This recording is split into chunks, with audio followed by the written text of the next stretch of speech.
Ibinasura ng Korte Suprema ang petisyon para i-disqualify si Caloocan 2nd District Representative Edgar Erice.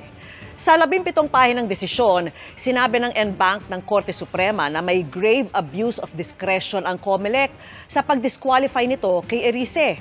Ayon sa Korte, base sa resolusyong inilabas ng COMELEC, maaari lang i-disqualify ang isang kandidato kung hinatulan nitong guilty ng karampatang korte sa paglabag sa Local Government Code o Omnibus Election Code. Hindi raw pwedeng laktawan ng COMELEC ang prosesong nakasaad sa batas kahit palayo nitong protektahan ang integridad ng eleksyon.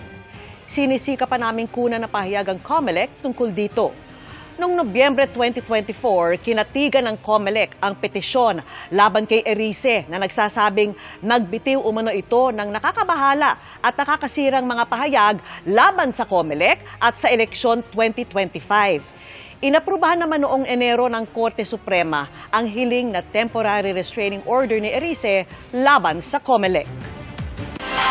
Kaugnay po ng pag-dismiss ng Korte Suprema sa pag-disqualify ng COMELEC kay Caloocan Congressman Edgar Erice sa nakarang eleksyon, sinabi ng COMELEC na nire-respeto nito ang desisyon ng Korte.